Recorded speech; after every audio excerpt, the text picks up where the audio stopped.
साथियों नमस्कार। गंगा कावेरी व्याख्यान माला के 69वें व्याख्यान में आप सभी सुधी जनों का हार्दिक स्वागत है। लाल बहादुर शास्त्री महाविद्यालय गोंडा उत्तर प्रदेश, पॉम्पे कॉलेज एकला बेंगलुरु कर्नाटक और मंगलुरु विश्वविद्यालय हिंदी अध्यापक संघ के संयुक्त तत्वावधान में गंगा कावेरी व्याख्यान माला सतत गतिमान है। 68 व्याख्यान इसके पहले हो चुके हैं। आज 69वां व्याख्यान है। लाल बहादुर शास्त्री महाविद्यालय के प्राचार्य महोदय डॉक्टर रविंद्र कुमार पांडे सर और पॉम्पे कॉलेज एकला मंगलुरु के प्राचार्य डॉक्टर पुरुषोत्तम केवी सर, लाल बहादुर शास्त्री महाविद्यालय गोंडा के हिंदी विभागाध्यक्ष गुरुवर डॉक्टर शैलेंद्र नाथ मिश्र सर और पॉम्पे कॉलेज एकला मंगलुरु के हिंदी विभागाध्यक्ष हमारे मित्र डॉक्टर एस.ए. मंजुनाथ जी एवं समस्त विद्वज्जन, शोधार्थी बंधुओं, हिंदी प्रेमियों, साहित्य प्रेमियों सबको प्रणाम करते हुए आज के इस व्याख्यान की जो संक्षिप्त औपचारिकताएं हैं हम उन्हें संपूर्ण करने की ओर हैं और बहुत ही हर्ष के साथ, बहुत ही प्रसन्नता के साथ हम आपको ये सूचित कर रहे हैं कि ये आज का बहुत ही महत्वपूर्ण व्याख्यान है।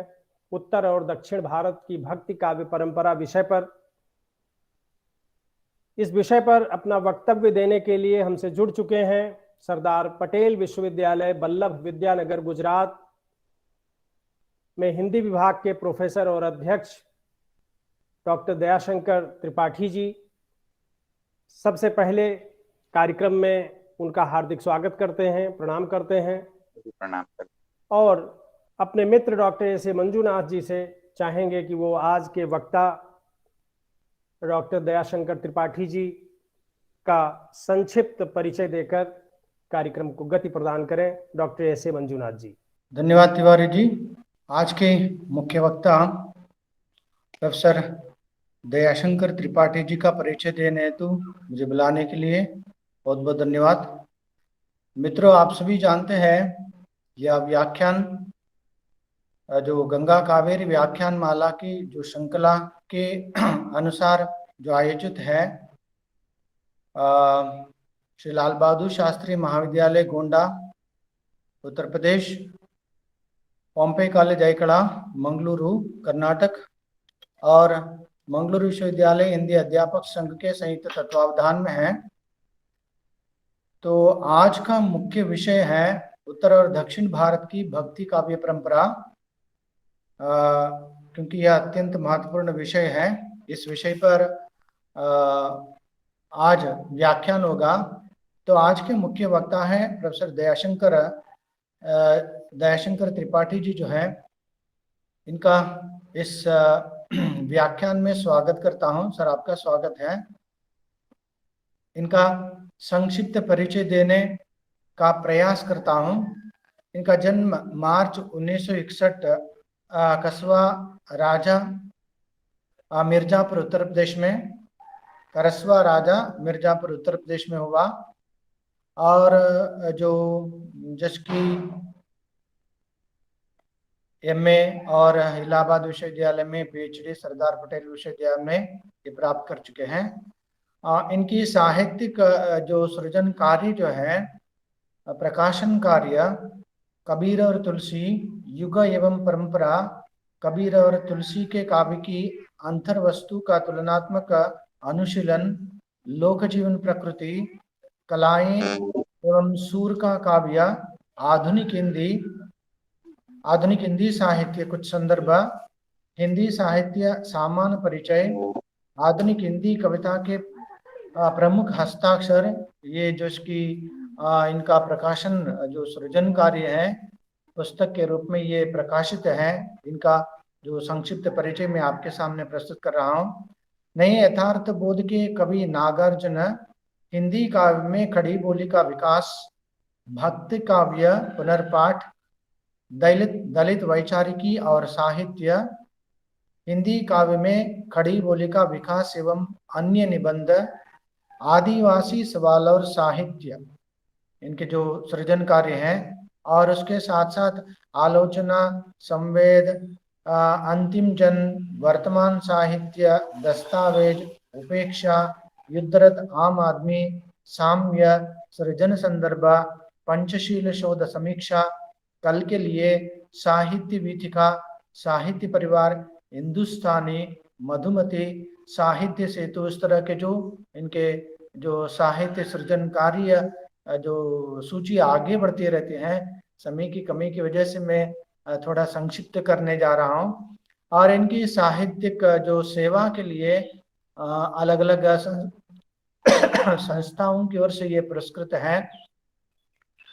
नागार्जुन की प्रकृति कविताएं वर्ष 1998-99 के लिए सर्वश्रेष्ठ शोध पत्र के रूप में हरिऊ आश्रम प्रेरित श्री भाई काका इंटर यूनिवर्सिटी स्मारक ट्रस्ट द्वारा पुरस्कृत है। नागार्जुन और कालिदास वर्ष 2000-2001 के लिए सर्वश्रेष्ठ शोध पत्र के रूप में हरिऊ आश्रम प्रेरित श्री भाई काका इंटर यूनिवर्सिटी स्मारक ट्रस्ट द्वारा पुरस्कृत है।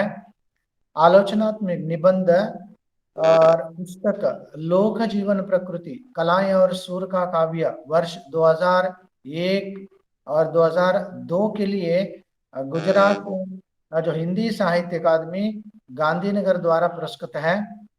और नगर राजभाषा कार्यान्वित समिति जो नाराका से जो क्या है प्रसिद्ध है, उनके द्वारा सम्मानित 11 नवंबर 2015 ये सम्मानित है।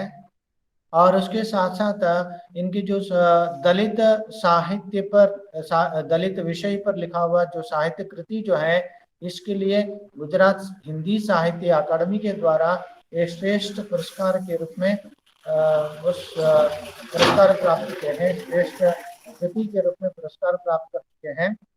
और वर्तमान में ये प्रोफेसर एवं अध्यक्ष हिंदी विभाग सरदार पटेल विश्वविद्यालय वल्लभ विद्यानगर आनंद गुजरात में ये प्रोफेसर के रूप में कार्यरत हैं। आज के मुख्य वक्ता हमारे जो इस विषय पर मतलब उत्तर और दक्षिण भारत की भक्ति काव्य परंपरा इस विषय पर अपना व्याख्यान प्रस्तुत करेंगे। सर, आपका स्वागत करता हूं। धन्यवाद मित्र डॉक्टर श्री मंजुनाथ जी। आज के मुख्य वक्ता आदरणीय प्रोफेसर दयाशंकर त्रिपाठी जी का आपने परिचय दिया। मित्रों, आज का विषय बहुत ही रोचक और महत्वपूर्ण है। भारत में भक्ति आंदोलन किस तरह से आसेतु हिमालय व्याप्त हुआ मध्यकाल में, और उसकी कितनी व्यापक अर्थ छवियां, उसके व्यापक असर हमें देखने को मिलते हैं भारतीय इतिहास में और भारतीय साहित्य के इतिहास में। तो उन विषयों पर उत्तर और दक्षिण भारत में जो ये भक्ति काव्य परंपरा है, उस विषय पर वक्तव्य देने के लिए आज के हमारे जो मुख्य वक्ता हैं उनका मैं सादर स्वागत करता हूं। आप अपना माइक ऑन कर लीजिए सर और अपना वक्तव्य प्रारंभ कीजिए। आपका कार्यक्रम में हार्दिक स्वागत है। तो गंगा कावेरी व्याख्यान माला में आप सभी ने हमें निमंत्रित किया। व्याख्यान देने के पहले मैं आप सभी का आभार मानता और मुझे इसके पहले यही पता था कि गंगा कावेरी तो एक एक्सप्रेस चलती है, लेकिन साहित्य में आप लोगों का इतना शुभ आयोजन भी है, ये अभी मुझे मुश्किल से 1 महीना पहले ही पता चला और मुझे बहुत अच्छा भी लगा। तो गंगा कावेरी व्याख्यान माला के जो आयोजक त्रय हैं, जिसमें कि डॉक्टर शैलेंद्रनाथ मिश्र जी हैं जो कि अध्यक्ष हैं हिंदी विभाग के, श्री लाल बहादुर शास्त्री महाविद्यालय गोंडा के, और उन्हीं के साथी हैं जयशंकर तिवारी जी जो इसमें संचालन कर रहे हैं। और ये आप दोनों लोग उत्तर भारत से हैं। दक्षिण भारत से यश मंजुनाथ जी हैं, जिनके नाम से मैं परिचित हूँ, मिलना कभी हुआ नहीं लेकिन परिचित हूँ मैं। तो आप जो है अध्यक्ष हैं बिहार मंगलुरु के, और बहुत सारी जिम्मेदारियां आपके पास हैं। तो आप सभी को मैं प्रणाम करता हूँ और अपनी बात शुरू करने की या उत्तर और दक्षिण भारत की भक्ति काव्य परंपरा पर बात करने के लिए आप सबका क्या कहूँ आशीर्वाद, स्नेह या जो कुछ कहिए वो मैं चाहता हूँ। सबसे बड़ी बात यह है कि चूंकि ये साहित्य जो दक्षिण और भारत का है वो खास तौर से भक्ति काव्य परंपरा से जुड़ा है। वो जमाना काफी समय पीछे छूट गया। बीती ताहि विसार दे एक से एक कहावत चलती है, या फिर इतिहास का या अतीत के जो गड़े मुर्दे हैं उनको उखाड़ना हमेशा अच्छा नहीं होता। तो हम जिस दौर में हैं वो दौर तो उत्तर आधुनिकता का है, भूमंडलीकरण का है, विश्व ग्राम का दौर है। ऐसे दौर में एक प्रश्न है कि क्या उत्तर और दक्षिण भारत की जो भक्ति काव्य परंपरा है, क्या उसकी बात करना उचित है जो परंपरा करीब करीब बीत चुकी। तो मुझे ऐसा लगता है कि नेचर का भी ऐसा नियम कि हमें अगर उसने शरीर दिया है, उसमें दो पैर दिए हैं, तो एक पैर हमारा तभी आगे की ओर उठ पाता है जब पीछे का पैर जो है स्थिर रहता है। ये प्रकृति का नियम है, गति का नियम यही है। अगर जब तक आप पीछे के पैर पे स्थित नहीं तब तक आगे का पैर उठ नहीं पाएगा। तो इसलिए ये जरूरी है कि हमारा जो पुराना साहित्य है अगर वह हमको स्थित करता है, स्थिर करता है, तो मुझे लगता है कि उतनी चीजें तो हमें लेनी चाहिए। ये जो पूरा आधुनिक युग है इसने हमारे मस्तिष्क को काफी विकसित किया है, हमारी भौतिक सुख सुविधाएं बहुत ज्यादा बढ़ाई, लेकिन मुझे ऐसा लगता है कि हमारा जो हृदय पक्ष है उसको इस आधुनिक युग ने विस्तृत करने के बजाय कहीं न कहीं संकुचित किया। अब ये हमारा जो हृदय प्रदूषण युक्त हो गया है, हमारा जो मन प्रदूषण युक्त हो गया है, बाह्य सुविधाओं की वजह से, भौतिक सुविधाओं की वजह से, उनके दुष्प्रभाव से अपने हृदय को कैसे शुद्ध बनाया जाए।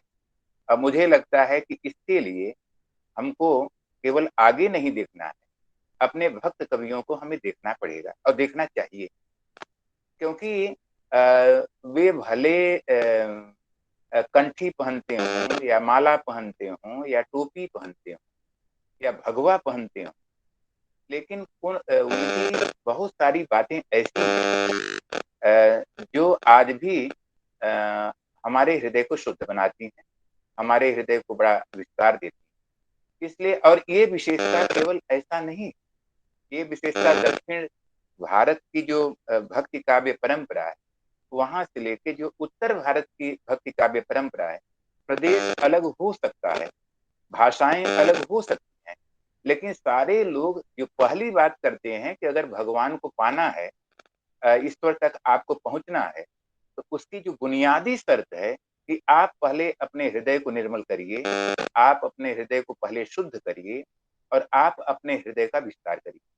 तो इसलिए मुझे लगता है कि यह जो व्याख्यान माला है उसमें उत्तर और दक्षिण भारत के भक्ति काव्य परंपरा की बात करना ये निहायत कोई गड़ा हुआ मुद्दा नहीं है, ये कोई बीती ताहि विसार दे वाला मुद्दा नहीं है। हमको उससे अभी भी सीखने की जरूरत है। हम प्रगतिशीलता के मोह में कभी कभी कहते हैं ये तो हमारे बुजुर्ग हैं, लेकिन मुझे लगता है कि बुजुर्गों की वे चीजें जो हमको आगे ले जाने में मदद नहीं करती, उनको अगर हम छोड़ दें तो चल सकता है, लेकिन उनकी बहुत सारी बातें ऐसी होती हैं कि जिनसे हम सीख करके, जिंदगी का गुर सीख करके हम और भी अच्छा आगे काम कर सकते हैं। तो मुझे लगता है कि अपने भक्ति काव्य परंपरा के प्रति, वो चाहे दक्षिण भारत की हो और चाहे वो उत्तर भारत की हो, उसके प्रति यही खुला नजरिया और यही स्वस्थ नजरिया रखना चाहिए। और यही सोच करके मैंने जयशंकर जी से कहा था कि मैं चाहूंगा कि मैं अगर इस पर व्याख्यान न हुआ हो तो मैं उत्तर और दक्षिण की भारत की जो भक्ति काव्य परंपरा है उस पर बात करूंगा। एक दौर था, आज के हम करीब 600-700 साल पहले नहीं, बल्कि आज के हम करीब 1300-1400 साल पीछे चलते हैं तो दक्षिण भारत से ही वैसे तो पुराणों में इसकी बात है, वैसे तो वेदांत में जिसे हम उपनिषद कहते हैं, श्वेतास्वर उपनिषद में भक्ति की बात है, वो ठीक, लेकिन ऐसा लगता है कि वो जो धारा है बहुत मंद पड़ गई थी, जो पुराणों में थी, जो स्मृतियों में थी, या जो श्वेताश्वर उपनिषद से शुरू हुई। एक ऐसा परिवर्तन हमको दिखता है 6ठी-7वीं शताब्दी में आलवारों कि जिन्होंने संस्कृत साहित्य में भक्ति की जो परंपरा संस्कृत भाषा में बद्ध थी और संस्कृत साहित्य के काव्य रूपों में बद्ध थी, पहली बार तमिल के जो हमारे आलवार भक्त हैं और जो हमारे नायनार भक्त हैं, उन्होंने हिम्मत किया कि नहीं भाई, कोई जो परंपरागत शास्त्रीय भाषा है जिसको हम या देववाणी है उसमें कहने की जरूरत नहीं है। हमारी जो बोलियां हैं जिसमें कि लोग बोलते हैं, जिसको कि लोग समझते हैं, क्यों न हम उसमें अपनी बात। और मुझे बहुत अच्छा लगता है कि ये श्रेय रामानुजाचार्य के गुरु यमुनाचार्य जी को जाता है और रामानुजाचार्य को जाता है कि भले उन्होंने संस्कृत में भाष्य लिखा, लेकिन सबसे बड़ा जो काम किया वो नालियार दिव्य प्रबंधम का जो संपादन किया, ये बहुत बड़ी बात। और ये एक तरह से जनबोलियों की स्वीकृति। और ये काम आप देखेंगे कि केवल तमिल में ही नहीं, तमिल से आगे आप कर्नाटक में बढ़िए, सिर्फ 500-600 साल बाद तो जो शैवों का संप्रदाय है, वीर शैवों का, जिसकी की नींव बसव जी ने डाली थी, तो आप ये देखेंगे कि उन्होंने भी उसी परंपरा को, ठीक है कि उनके आराध्य थोड़े बदल गए, आलवारों के आराध्य राम है या कृष्ण, लेकिन शैवों के आराध्य जो है वो चन्नी मल्लिकार्जुन हुए, माने शिव हुए। लेकिन बावजूद इसके आलवारों की यहाँ जो अपनी भाषा में, तमिल भाषा में कहने का एक आत्मविश्वास था और कहने की जो एक स्वीकृति थी, वही वीर शैवों ने भी अपनाई। पहले मैं एक जर्नल बात करूंगा और फिर इसके बाद जो मैं कहना चाहता हूँ वो मैं फिर ऐसा नहीं कि ये धारा वहां से रुक गई। आप ये देखेंगे कि उसके बाद जो है, उसके बाद आप आ जाइए महाराष्ट्र। महाराष्ट्र में उसके बाद वारकरी संप्रदाय आता है, जिसकी नींव जो है नामदेव के पहले, अभी मुझे तत्काल नाम उनका याद नहीं आ रहा है, जिन्होंने वहाँ भीमा नदी के किनारे क्या कहते हैं वारकरी की नींव डाली थी। और जिसमें आप ये देखेंगे कि दक्षिण भारत की दो परंपराएं, एक तो तमिल की परंपरा जो वैष्णव परंपरा थी और कर्नाटक की जो परंपरा थी वो शैव परंपरा थी। पहली बार महाराष्ट्र में उन दो परंपराओं का, वैष्णव और शैव परंपरा का मिलन कराते हैं। और आप ये देखेंगे कि जो आलवारों की यहाँ विशेषता थी, जो बसव के यहाँ विशेषता थी, वो विशेषता वारकरियों में भी सुरक्षित रही कि ज्ञान देव महाराज ने ज्ञानेश्वरी जो है वो मतलब मराठी में लिखा। और आप ये देखेंगे कि चाहे नामदेव हो चाहे वो तुकाराम हो, ये एक तरफ मराठी में लिखते हैं और दूसरी तरफ चूंकि महाराष्ट्र तक तब तक हिंदी की पहुंच हो गई थी, दूसरी तरफ वो हिंदी में लिखने में भी किसी संकोच का अनुभव नहीं करती। आप उसको ब्रज भाषा कहिए, ब्रज भाषा कहना सही नहीं है, खड़ी बोली और ब्रज भाषा का जो मिश्रित रूप है वो उनके यहाँ मिलता है। फिर आप चले आइए गुजरात में। गुजरात में वो चाहे नरसिंह मेहता हो, चाहे अखो हो, और चाहे वो प्रेमानंद हो, चाहे वो दयाराम हो, आप देखेंगे कि वो भी गुजराती में लिखते हैं। और आप फिर चले आइए राजस्थान से लेके उत्तर भारत में, और आप देखेंगे कि उत्तर भारत के जो भी धारा हो, चाहे कृष्ण भक्ति शाखा हो, वो चाहे राम भक्ति शाखा के भक्त कवि, वो चाहे सूफी परंपरा के कवि हों, या फिर चाहे वो निर्गुणिया संत परंपरा के कवि, ये सब भी वो जो परंपरा शुरू हुई थी तमिल से, पता नहीं वो कौन सा ऐसा अंतर सूत्र है, इसको खोजने की बड़ी जरूरत है। वो कौन सा ऐसा अंतर सूत्र है जिसने कि अलवारों को प्रेरणा दी भाषा के स्तर पे, कर्नाटक में वीर शैवों को प्रेरणा दी, और महाराष्ट्र में बारकरियों को प्रेरणा दी, और गुजरात में जो है गुजराती संतों को प्रेरणा दी, और वही उत्तर भारत के जितने चाहे जिस धारा में वो सारे के सारे भक्त कवि जो है वहाँ की जो जनपदीय बोलियां हैं या जनता की जो बोलियां हैं उसमें। और बात यहीं तक नहीं है, आप कश्मीर में ललद्य तक चले जाइए, हब्बा खातून तक चले जाइए, वो भी उस समय की जो कश्मीरी है उसमें लिखा।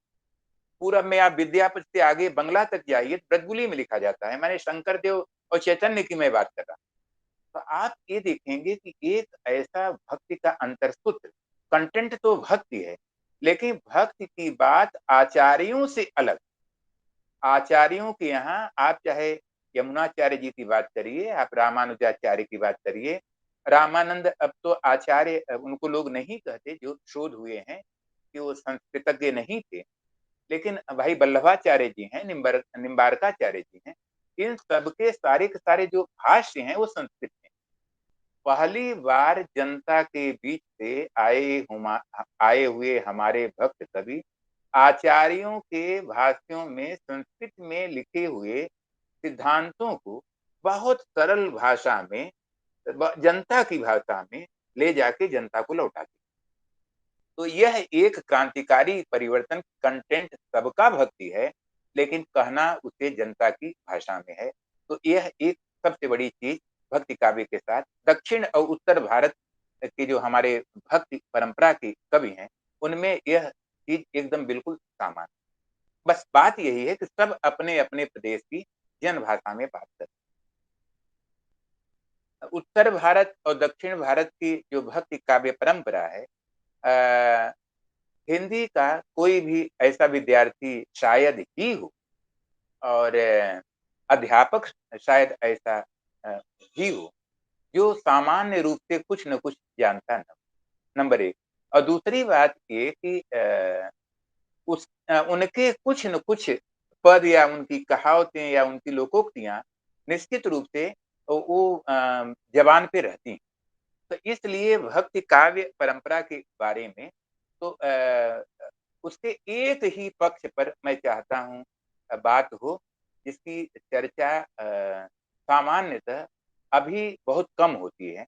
तो मैं ये चाहता हूँ कि मैं उस पक्ष पर बात करूं, और वो पक्ष जो भक्ति उत्तर और दक्षिण भारत की भक्ति काव्य परंपरा है, उसमें जो स्त्री पक्ष का प्रदेय है, स्त्री भक्त कवियत्रियों का प्रदेय है, मैं चाहता हूं कि उसकी बात करें। और मेरा धर्म संकट वही है कि क्व सूर्य प्रभो वंशः क्व चाल्प विषयामति तितिर्ष दुस्तरम मोहात उत्पेनास्मि सागरम, या फिर प्रांशुलभे फले लोभात उद्बाहुरिवाम।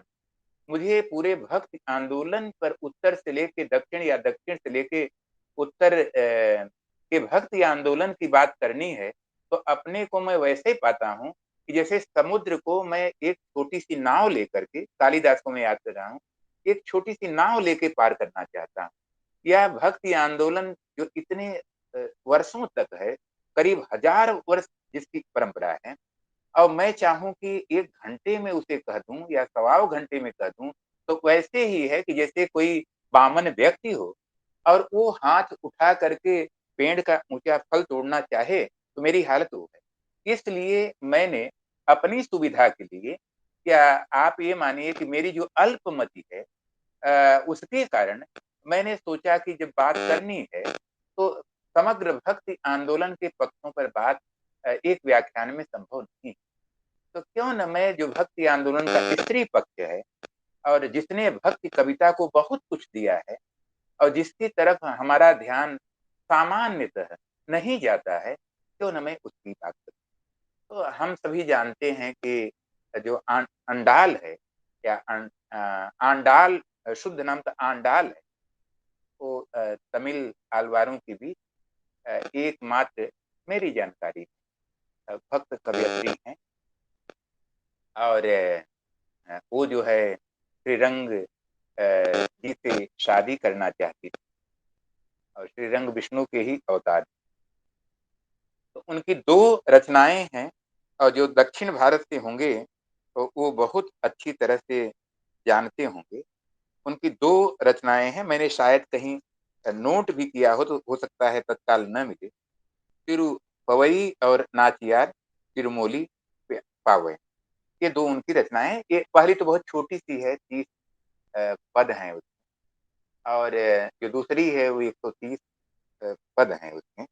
और जो ये हैं डॉक्टर पी जयरामन जी, उन्होंने 10 खंडों में, खंड के 2 भाग हैं, इसका हिंदी में अनुवाद अब कर दिया है, तो जो हिंदी वाले भी पढ़ना चाहें तो पढ़ सकते हैं। वाणी प्रकाशन से ये किताब छप भी गई है। जो पहला भाग है उसका, उसमें क्योंकि मैं तमिल नहीं जानता, तो जो पहला भाग है उसमें आंडाल के पदों का उन्होंने हिंदी अनुवाद दिया है और व्याख्या भी। उनके जो पद हैं वो मूलतः दाम्पत्य मूलक पद हैं, या ये कहिए माधुर्य भाव के पद, और जिसे हम काव्य में श्रृंगार रस कहते हैं, तो आप यूं भी कह सकते हैं श्रृंगार रस। एक स्त्री अगर युवती है और अगर श्रीरंग पुरुष हैं, तो उनसे जो संबंध जोड़ेगी वो क्या संबंध जोड़ेगी? वो प्रेमिका का संबंध जोड़ सकती है, पत्नी का संबंध जोड़ती है, लेकिन समाज प्रेमिका के संबंध को उतना मान्य नहीं करता जब तक वो शादी में न बदल जाए। तो श्रीरंग से उनकी शादी करवाई जाती है। तो जो भी गीत हैं श्रृंगार के गीत हैं, माधुर्य के गीत हैं, और ये बात मैं ये जरूर अंडाल से शुरू हुई थी, लेकिन मैं पूरी उत्तर और दक्षिण भारत की जो भक्ति कविता है और उसमें स्त्री पक्ष है, उस सबके लिए मैं ये बात कहना चाहूंगा, और ये देन हमारी महिला भक्त कवियत्रियों की है कि आप ये देखेंगे कि भक्ति के जो प्रकार है, भक्ति के 2 जो प्रकार हैं वो सबसे मान्य, सबसे अधिक मूल्यवान। एक को हम कहते हैं दास्य भाव, और दूसरे को हम कहते हैं माधुर्य भाव, या दूसरे को हम कहते हैं श्रृंगार भक्ति भी आप कह सकते हैं। ये 2 भाव सबसे ज्यादा मान्य। बड़ा रोचक होगा अगर इस तरह से इस नजरिए से शोध किया जाए। ये हमारी महिला भक्त कवियत्रियों को श्रेय जाता है कि उन्होंने भक्ति आंदोलन में भक्ति का जो सबसे बड़ा मूल्य स्थापित किया, औरतों ने, एक तो माधुर्य को स्थापित किया, और ये दलितों को श्रेय सबसे बड़ा जाता है कि जो समाज में चारों वर्णों की सेवा के लिए बने थे, जिनको हम शूद्र कहा करते थे, उनके लिए दास्य भक्ति ही सबसे बड़ा मूल्य था। तो इसलिए आप ये देखेंगे कि जो दास्य भक्ति है, वो जो समाज के शूद्र हैं, समाज के सबसे निचले तबके के लोग हैं, उनसे जो है भक्ति ने एक आदर्श उनसे भक्ति का लिया, और जो महिलाएं परिवार के भीतर, पितृसत्ता के भीतर, पुरुष वर्चस्व के भीतर दोयम है, उनसे हमारे भक्ति ने जो एक आदर्श लिया वह दाम्पत्य का लिया। और आप ये देखेंगे कि नवधा भक्ति में भी ये सब अंत है।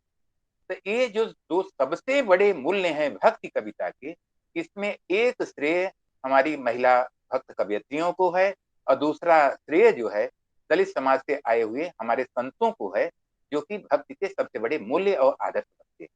तो एक बात मैं चूंकि अंडाल से शुरू कर रहा हूं, इसलिए मैं वहीं से कहना चाहता हूं। स्त्री की वैसे भी परिवार के भीतर भी स्थिति बहुत वो है, और समाज के भीतर भी बहुत स्थिति स्वयं सामान्यतः ज्यादातर।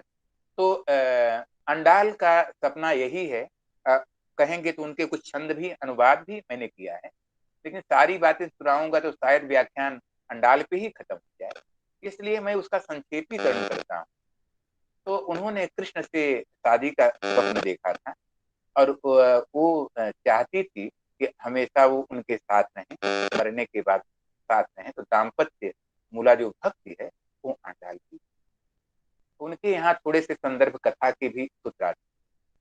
आप कर्नाटक में आएंगे, जो बहुत बड़ी भक्त कवियत्री अक्क महादेवी का मैं नाम लेना चाहूँ।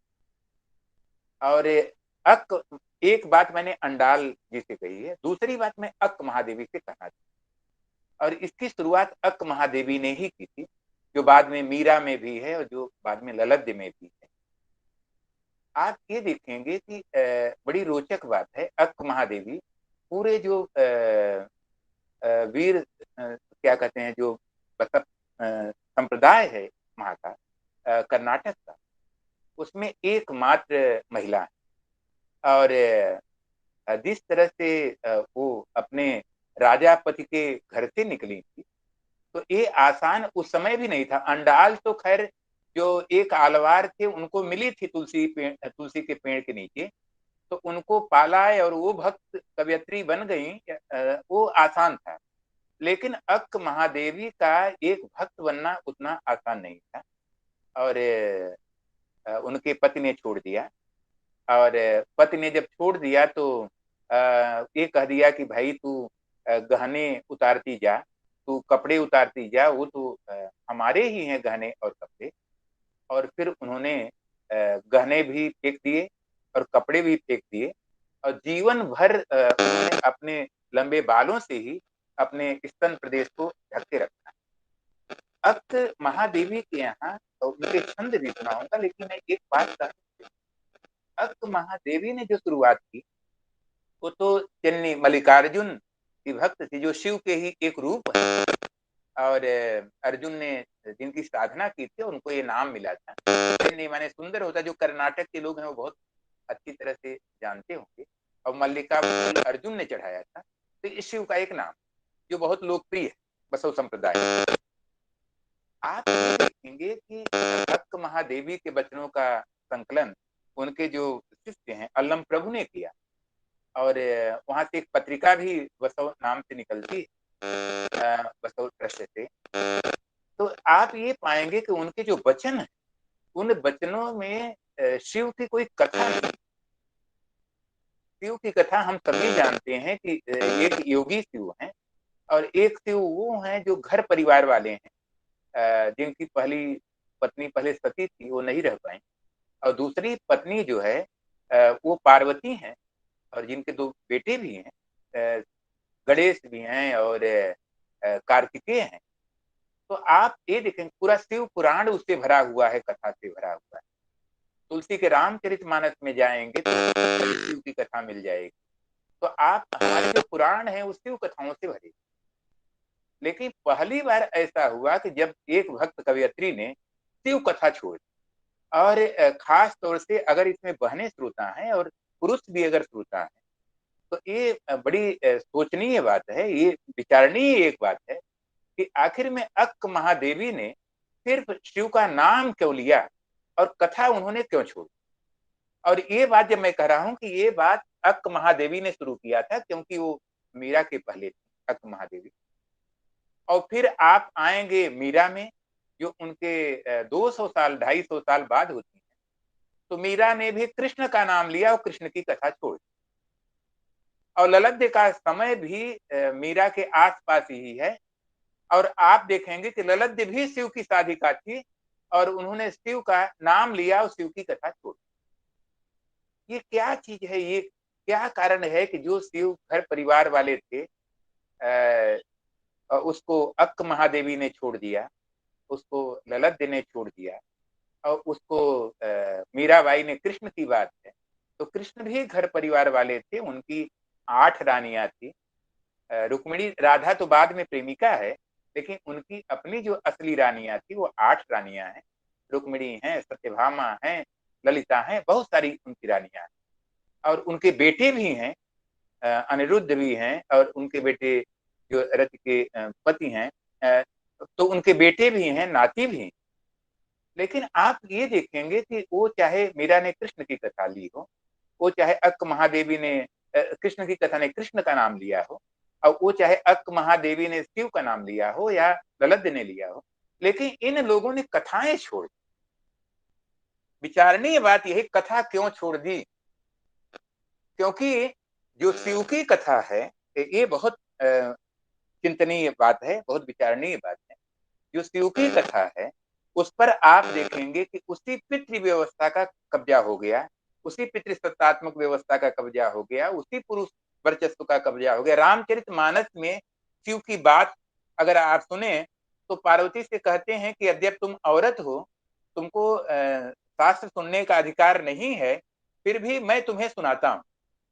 तो मैं ये कह रहा हूं कि वहां भी पितृसत्तात्मक व्यवस्था ने, ठीक है, शिव का चरित्र भले बहुत क्रांतिकारी रहा, कृष्ण का चरित्र भले बहुत क्रांतिकारी रहा, लेकिन बाद में जिसे हम पितृसत्तात्मक व्यवस्था कहते हैं, जिसे हम पुरुष वर्चस्व वाली परिवार व्यवस्था कहते हैं, उसका कुछ न कुछ असर, उसका कोई न कोई शिकंजा कृष्ण की कथा उससे बंधी हुई है, शिव की कथा बंधी हुई है।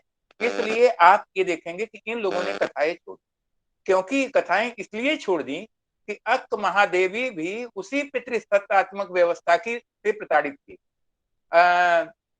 पितृसत्तात्मक व्यवस्था का मतलब ये है कि उन्होंने बाकायदा शादी की थी और उनके पति ने निकाल दिया था, और पुरुष वर्चस्व में ही निकाला था। ललद ने भी शादी की थी और उनको भी घर से निकलना पड़ा था।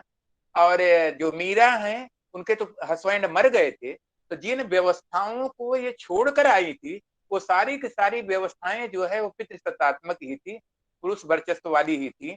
इस और कथाएं भी, मैंने कहा कि कथाएं भी इससे प्रभावित थी, इसलिए इन सारी महिलाओं ने कथाएं छोड़। और कथाएं छोड़ने पर क्या होता है, अगर आपने नाम ले लिया है, सिर्फ नाम ले लेते हैं, तो आप अगर उनकी प्रेमिका बनती हैं, आप अगर आप पत्नी बनती हैं, तो आपको उस पुरुष की कल्प छवि रचने की पूरी संभावना रहती है। अब यही कारण है कि अक्क के जो शिव हैं, वो शिव नाम भर पुराना है, उनके शिव अपने ही हैं, उनके मनोकल्पित शिव हैं। ललद के जो शिव हैं, वो शिव पार्वती वाले शिव नहीं है, वो शिव ललद के अपने शिव है। और कृष्ण, मीरा के जो कृष्ण है, वो कृष्ण राधा या वो कृष्ण जो है रुक्मिणी वाले कृष्ण नहीं है, वो नाम भर केवल है, उनके स्वयं मनोकल्पित कृष्ण है।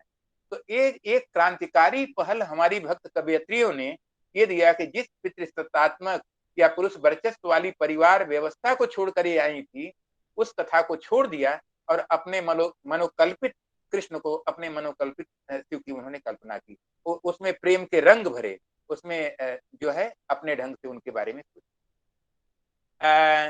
मैं चाहता हूं कि कुछ अक्क महादेवी की कविताएं मैं आपको सुनाऊं। मैंने कुछ नोट किया है, तो मैं चाहता हूं, क्योंकि ये मैंने अक्क महादेवी से शुरू किया है, इसलिए मैं उनकी कविता आपको सुनाना चाहूंगा।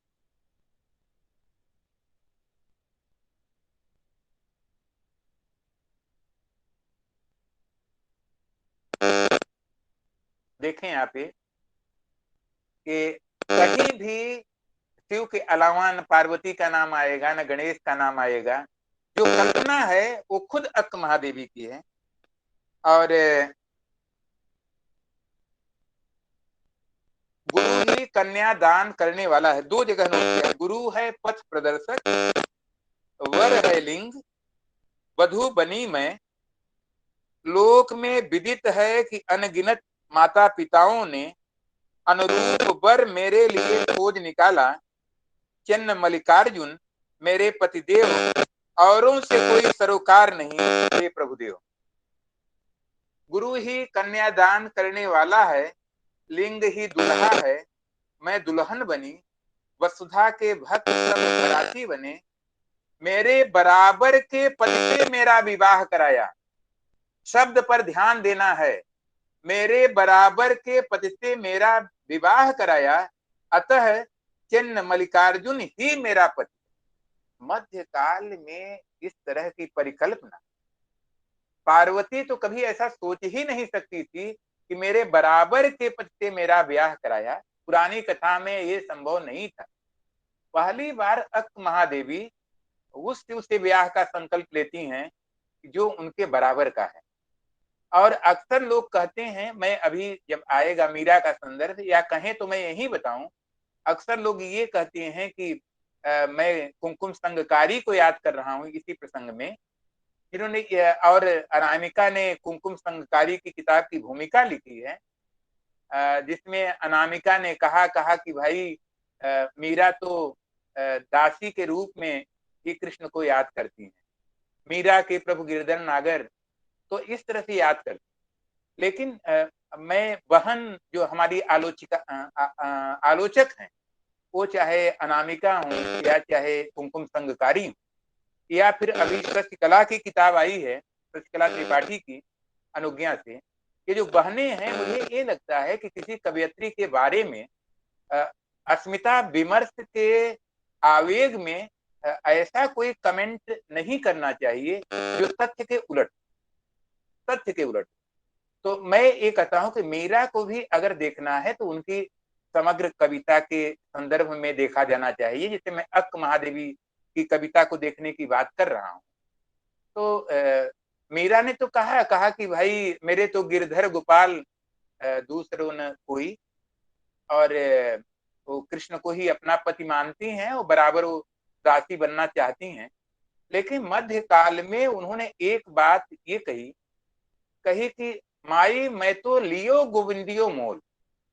ये मोल किसको लिया जाता है भाई? मैं तो जानता हूं, मध्यकाल के संदर्भ से मुझे पता है कि मोल उसको लिया जाता है, मालिक मोल लेता है गुलाम को, मालिक मोल लेता है दास को, मालिक मोल खरीदता है नौकरों चाकरों को। अगर मीरा जो है कृष्ण की दासी बनने के लिए तैयार हैं, तो मीरा का दूसरा पक्ष ये है कि वह भी कृष्ण को खरीदने के पक्ष में। तो जब आप मीरा पे बात कर रहे हैं तो अस्मिता विमर्श के जोश में, इल्हाम में आप पहले पक्ष की बात मत करिए कि मीरा दासी बनना चाहती है। वो एक पक्ष है, वो सही भी पक्ष है, लेकिन एक दूसरा भी पक्ष है कि एक प्रेमिका के रूप में मीरा जो है वो कृष्ण को खरीदना भी चाहती हैं, कृष्ण को मोल भी लेती हैं। अगर स्त्री इस तरह की आकांक्षा करती है कि औरत दासी बन जाए, और औरत जो है जिससे प्रेम करती है उसको खरीदने का मादा अगर रखती है, उसकी आकांक्षा है, तो ये प्रेम तो बुरा नहीं है। तो मेरा कहना यह है कि मीरा के यहाँ मिलेगा, ललित के यहाँ तो है ही है। तो मैं ये कह रहा हूँ कि हमारी जो ये भक्त कवियत्रियां हैं जितनी भी हैं, वो चाहे अक्क महादेवी हों, और ये बहुत विद्रोही हैं, ये तीनों जो है, तीनों तो वैसे तो बहिंडा बाई भी हैं, वैसे दया भाई हैं, सहजो बाई हैं, बहुत सारी हैं, लेकिन सबसे क्रांतिकारी अगर कवियत्रियां हैं तो ये तीनों हैं, अक्क महादेवी और मीरा और ललित। और उसका कारण यही है कि ये जो है जो इनके आराध्य हैं, इनका जो प्रेमी है, उनकी ये कथाएं छोड़ करके उनकी पत्नी बनना चाहती हैं, और शादी भी, कल्पित शादी भी करती हैं, और उनके ही प्रेम के गीत लिखती हैं, और शिव के जो परिवार के कथाएं हैं, जो लोग हैं, उनको ये छोड़ देती हैं। कृष्ण के परिवार के जो लोग हैं ये छोड़ देती हैं। बहुत क्रांतिकारी ये पहलू है हमारी भक्त कवियत्रियों का। तीसरी बात जो मैं कहना चाहता हूँ, मैं और बहुत सारी भक्त कवियत्रियां हैं, उनका नाम केवल लेके काम चलाता हूँ, नहीं तो फिर बात यहीं हो जाएगी। बहिणाबाई की थोड़ा मैं बात करना चाहता हूँ। बहिणाबाई महाराष्ट्र की थी। क्रम तो ये होना चाहिए था कि मैं अक्क महादेवी की बात करता, क्रम में फिर बहिणाबाई की बात करता, फिर मीरा की बात करता, और फिर ललित की बात करता। लेकिन मैंने प्रदेश के क्रम का ध्यान नहीं रखा, मैंने काल क्रम का ध्यान रखा। काल क्रम में अक्क महादेवी का समय पहले है, ललित का दूसरा है, और मीराबाई का तीसरा है, और बहिणाबाई का चौथा है। तो बहिणाबाई को लेता हूँ। बहिणाबाई भी शादी उन्होंने किया और गृहस्थ परिवार में थी, और एक बार किसी पुरुष से उन्होंने बात कर ली थी, तो उनके पति ने इतना मारा था कि वो कोमा में चली गई थी, और फिर वो हुई और उन्होंने जो तुकाराम है उनसे दीक्षा ली। तो आप ये देखेंगे कि एक पितृसत्तात्मक व्यवस्था की यातना और एक पुरुष वर्चस्व की जो यातना है, ये पीड़ा बहिणाबाई के उसमें थी। और बहिणाबाई की जो एक बहुत बड़ी विशेषता है भक्ति कविता की, वो मैं यहाँ कहना चाहूंगा कि मैंने कहा कि अक्क महादेवी के यहाँ कृष्ण की शिव की कथा नहीं है, मीरा के यहाँ भी नहीं है, और ललित के यहाँ भी नहीं है, और सबके यहाँ ज्यादातर निर्गुण ही हैं। वहां भी निर्गुण ही है लिंग, और ललित के यहाँ भी निर्गुण है, और कृष्ण के यहाँ कथा नहीं है। तो आप कर सकते हैं लोग कहते हैं कि भाई मीरा के यहाँ तो सगुण कृष्ण की भी बात है, निर्गुण की भी बात है, तो उसका कारण यही है, कथा छोड़ देने पर कृष्ण भी निर्गुण ही हो जाते। बहिड़ा बाई के यहाँ और ये महाराष्ट्र की भक्ति काव्य परंपरा की बहुत बड़ी विशेषता है, और ये गुजरात में भी इसका प्रभाव आया है कि जो पार्थक्य उत्तर भारत में सगुण और निर्गुण का है, वो पार्थक्य महाराष्ट्र में सगुण निर्गुण का नहीं। वो नामदेव के यहाँ नहीं मिलेगा, तुकाराम के यहाँ नहीं मिलेगा, बहिड़ा बाई के यहाँ नहीं मिलेगा। तो बहिड़ा बाई जो है कृष्ण के बड़े मार्मिक पद लिखती हैं, बहुत अच्छे पद, मराठी में भी लिखती हैं और हिंदी में भी लिखती हैं। हिंदी में उनके कुछ पद मिले हैं और मैं चाहता हूं कि हिंदी में एक आध पद जो है मैं आपको सुनाऊं, फिर ललित जी का भी एक आध सुनाऊंगा। 740 पद उनके मराठी में है और 20 हिंदी में है और 56 शैली में है और भाषा उनकी मराठी है। तो एक जो है मैं नारी के मुक्ति के प्रसंग पर, क्योंकि मैं कह रहा हूं कि ये उसी परंपरा में इनको भी याद करना चाहिए जो इनका प्रदेय है, और चीजें नहीं सुनाऊंगा। वेद जोरते पुकारते हैं, पुराण चीखते हैं, स्त्री का कल्याण नहीं होता। मेरा जन्म नारी शरीर में हुआ, मैं सत्य कैसे पाऊं। वे मूढ़ पदभ्रष्ट करने वाली छलनामयी हैं। भक्त कवियों में भी ऐसे मिल जाएंगे, कबीर के पद ऐसे मिल जाएंगे, तुलसी के यहाँ कुछ इस तरह की बात मिल जाएंगी। तो औरतें माया हैं, तो वही करें, वे मूढ़ पदभ्रष्ट करने वाली छलनामयी हैं, माने माया हैं, उनका संपर्क विनाशकारी है। बहिड़ा कहती है कि अगर स्त्री शरीर इतनी क्षति करता है तो मैं भला सत्य कैसे तक पहुंचूंगी। आप जानते हैं ये क्वेश्चन मार्क है। इसका मतलब है कि मैं सत्य तक पहुंचूंगी, भक्ति के जोर पर मैं सत्य तक पहुंचूंगी। मैं पुराण की ये बात नहीं मानती हूं कि औरत छलनामयी है, औरत पापमयी है। मैं भक्ति के जोर से मैं जो है उस दरवाजे तक पहुंच सकती हूँ, मैं जो है मुक्ति के द्वार तक पहुंच सकती हूँ। बहिड़ा बाई का एक पद आपको मैं इसी तरह से चंद्र सखी जो राजस्थान की थी उनके पद हैं, इसी तरह से ताज के पद हैं, बहुत लोगों के हैं, उसी तरह से हब्बा खातून के हैं। लेकिन इनके इस प्रसंग की तरफ मैं नहीं जाऊंगा क्योंकि मैं कुछ और महत्वपूर्ण बातें कहना चाहता हूं, इसलिए मैं नहीं जाऊंगा। मैं एक चीज कहना चाहता हूं कि हम सभी जानते हैं कि मध्यकाल की जो भक्ति कविता है, जिस उत्तर दक्षिण की मैं बात कर रहा हूं, उनमें जो लिखित परंपरा है, अगर पुरानी लिखित परंपरा का ध्यान दें, इसे हम साहित्यिक परंपरा कहते हैं। इस साहित्यिक परंपरा में जो परंपरागत साहित्यिक परंपरा है, जिसे हम अपभ्रंश की कहते हैं, संस्कृत की कहते हैं, एक क्रांतिकारी परिवर्तन भक्ति कविता ने दक्षिण में भी किया था और उत्तर में भी किया। और वो जो परिवर्तन किया था वो काव्य रूप के स्तर पे किया था और छंद के स्तर पे किया, और ये भक्त कवियत्रियों के कारण संभव हो पाया। लोग ताजुब करते हैं कि कबीर जो है पुरुष होते हुए औरत क्यों बन जाते हैं। तो जब गीत भी लिखते हैं तो दुल्हन गाऊं मंगल चार, हों घर आए राजा राम भरतार, तन रति करिहों मन रति करिहों, पंच तत्व बराती, राम देव मोरे पहुने आए, मैं जो बन मैं माती। तो कबीर औरत बन जाते हैं भक्ति करते करते, एक तरफ गाली देते हैं और दूसरी तरफ औरत बन जाते हैं। नरसिंह मेहता हैं, वो गोपी के रूप में अवतरित होना चाहते हैं। तो इस बात का हम सबको ध्यान रखना चाहिए कि अभी तक औरतों की और दलितों की खास तौर से जो काव्य परंपरा थी वह मूलतः वाचिक परंपरा थी। और मेरी जो जानकारी है भक्ति काव्य के बारे में, वो उत्तर के भी और दक्षिण के भी, ये है कि इस लिहाज से अभी तक काम नहीं हुआ है, वो काम होना चाहिए। क्योंकि मैं हिंदी का अध्यापक हूँ, मैं ये दावे के साथ कह सकता हूँ कि हिंदी में जो औरतों की वाचिक परंपरा थी, गीत की, उसे पहले पहल ले आने वाले अमीर खुसरो। ये जो कहन मुखरियां हैं ये औरतों की, ये जो पहेलियां हैं ये मूलतः औरतों की वे पहेलियां हैं जो अपने बच्चों को सुनाया करती थी। लेकिन औरतों की ये पहेलियां और मुखरियां मनोरंजन वाली थी। ये पहेलियां और मुखरियां साहित्य का कभी ये विषय थी नहीं। पहली बार अमीर खुसरो फारसी के बहुत बड़े वो कवि थे। फारसी में उन्होंने जो क्रांतिकारी काम नहीं किया तो वो उन्होंने हिंदी में किया, और औरतों की जो बातें अब तक वाचिक थी उन बातों को पहली बार उन्होंने कविता के फार में हिंदी साहित्य के स्टेज पे उतारा। और वो उनकी पहेलियां हैं, वो उनकी कहन मुकरियां हैं, वो उनकी तुकबंदियां हैं।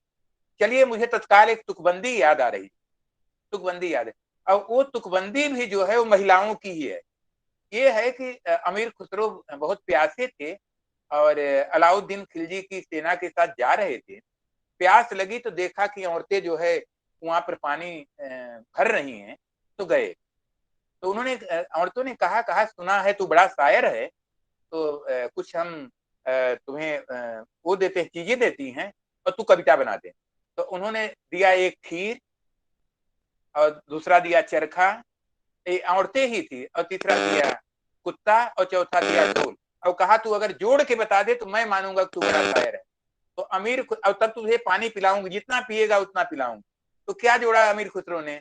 खीर पकाई जतन से, चरखा दिया चलाए, आया कुत्ता खा गया, मैं बैठी ढोल बजाए। औरतों पर ही, औरतों ने पूछा था, औरतों के ही उसमें चरखा बुनने का काम केवल पुरुष नहीं करते, औरतें भी करती थी।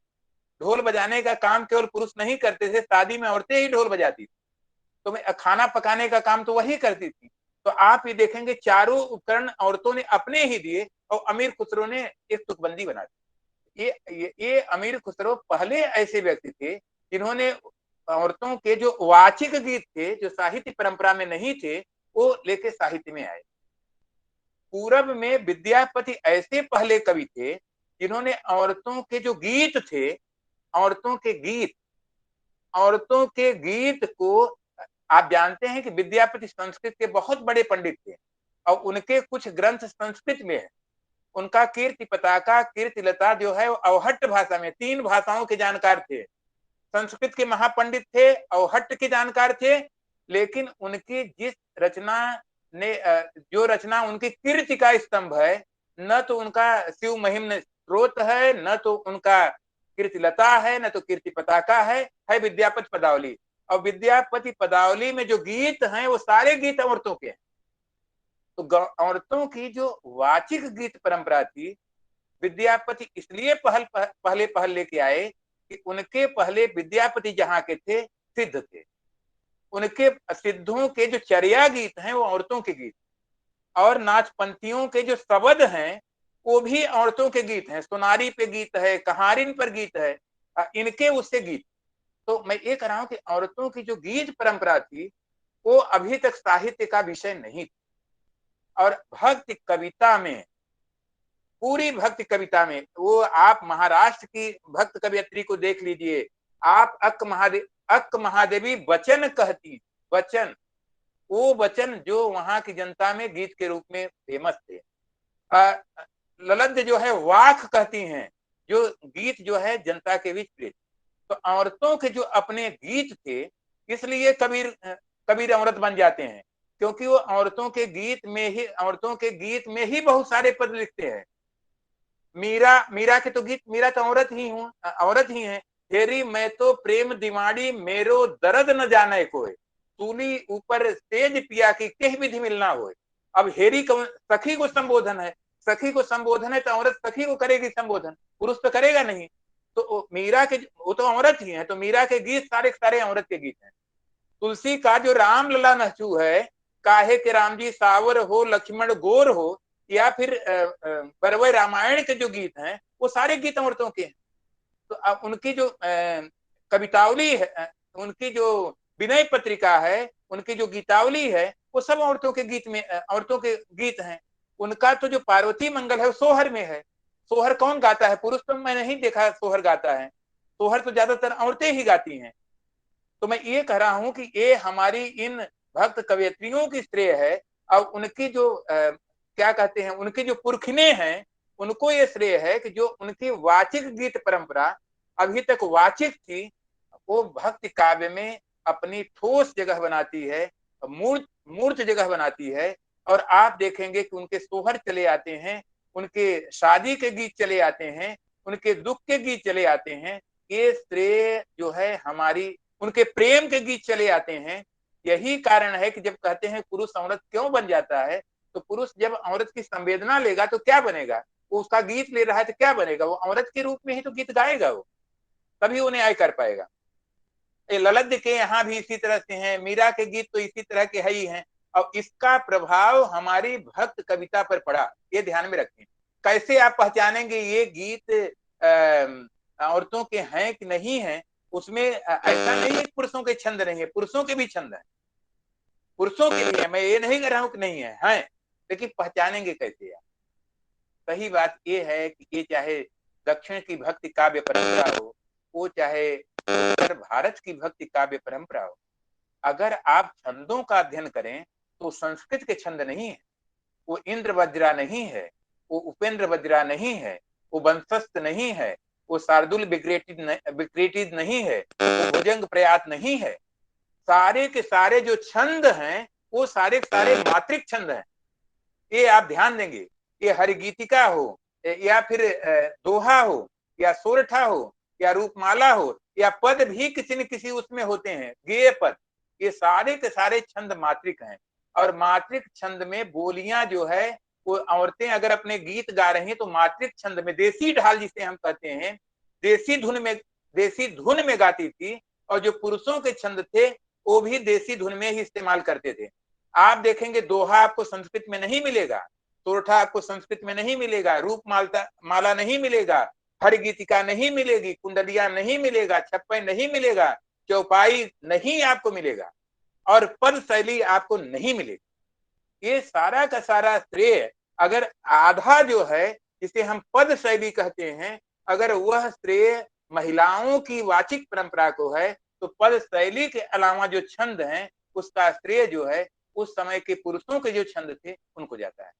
तो इसलिए हमारी जो भक्त कवयित्रियां हैं, आप मत ये सोचिए, अगर इस नजरिए से आप देखेंगे तब आपको पता चलेगा कि अरे यार, भक्ति काव्य परंपरा वो चाहे उत्तर की हो चाहे दक्षिण की हो, उसमें हमारी जो भक्त कवयित्रियां हैं उनका रोल इतना बड़ा है कि अभी वो चश्मा हमने विकसित ही नहीं किया है कि उनके प्रदान को इस नजरिए से हम देखते हैं।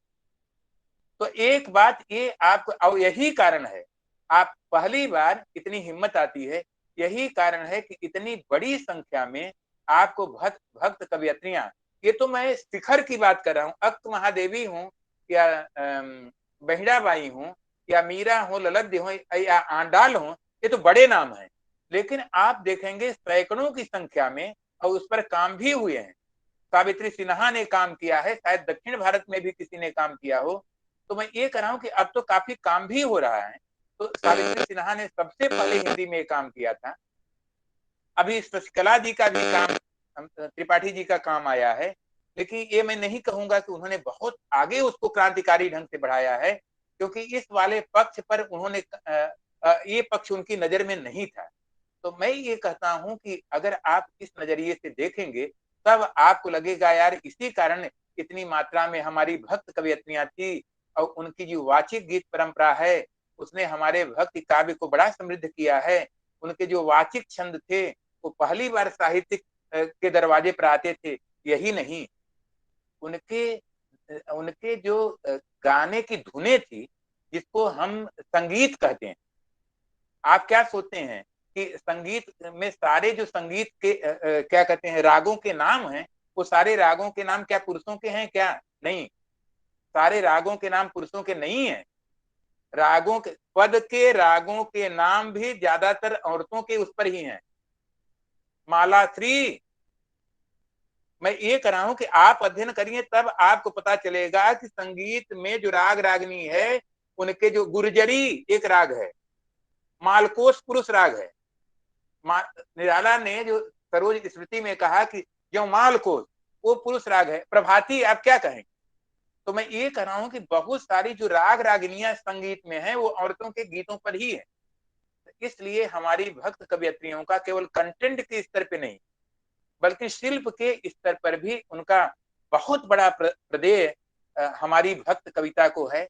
मुझे अभी भी याद है कि करीब 3-4 महीने पहले, क्योंकि मैं लिखता भी बहुत कम हूं और बोलता भी बहुत कम ही हूं, जब बहुत लोग पीछे पड़ जाएं और बहुत अंतरंग लोग हों, जयशंकर जी जानते होंगे कि उन्होंने मुझे कैसे पकड़ा है, उनको पता चला होगा।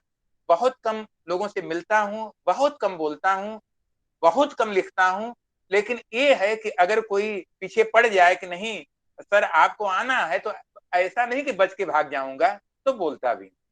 लेकिन मेरा जो अब तक अनुभव है, इस नजरिए से अभी तक भक्त कविता में जो भक्त कवयित्रियों का कंटेंट के स्तर पर योगदान है और जो उनकी अभिव्यक्ति के स्तर पर, जिसे स्त्री भाषा कहते हैं, उसमें जो योगदान है, उनके जो छंद हैं, उनके जो काव्य रूप हैं, उस स्तर पे जो योगदान है।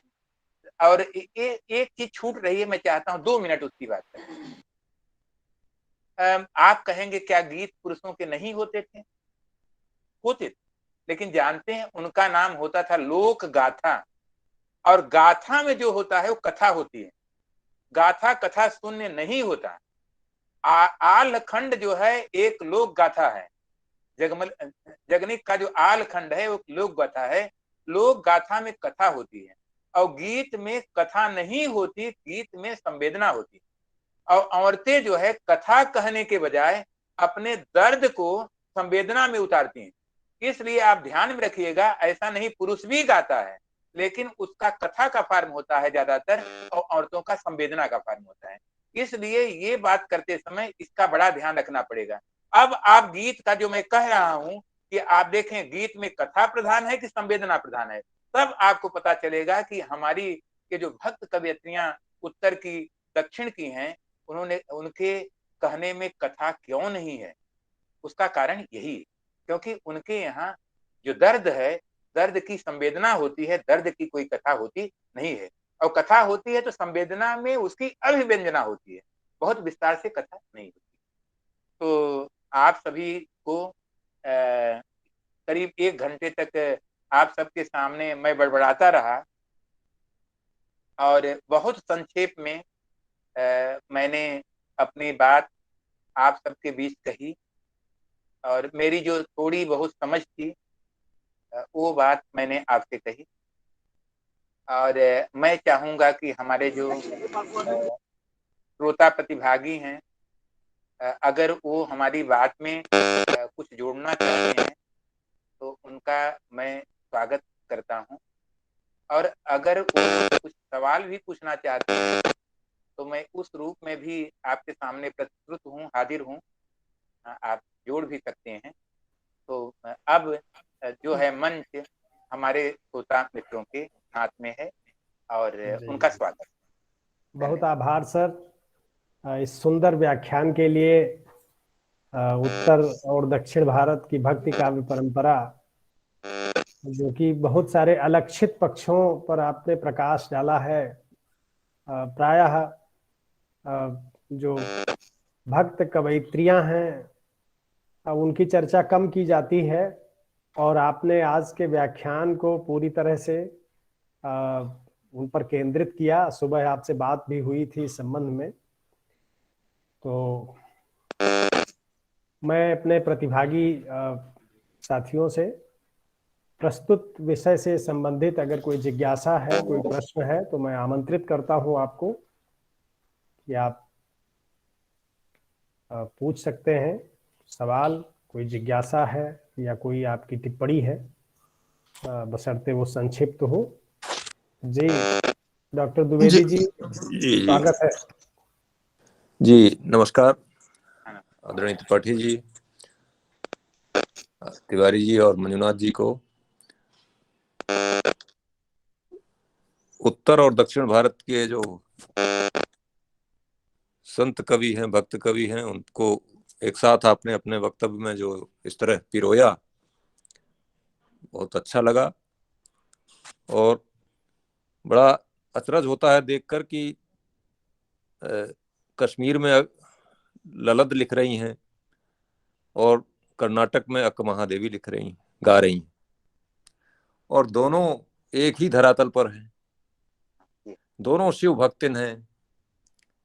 तो ये भौगोलिक इतनी दूरी होते हुए भी, कालखंड में भी बहुत ज्यादा अंतर नहीं है, 100 वर्ष से भीतर का ही अंतर है।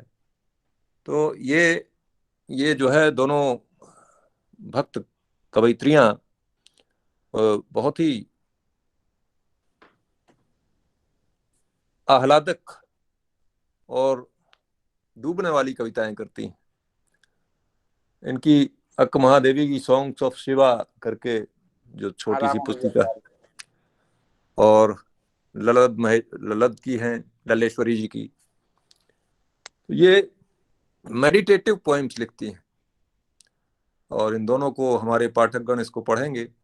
स्त्री के रूप में क्यों हमारे भक्त कवि संत कवि आ गए, इसके बारे में बहुत बहुत अच्छी आपने ये जो बात पक्ष उठाया है, क्योंकि हम इस कायनात को, इस पूरे संसार को समझने के लिए हमें प्रेम से बढ़कर कुछ है ही नहीं, कुछ और साधन नहीं मिलता है।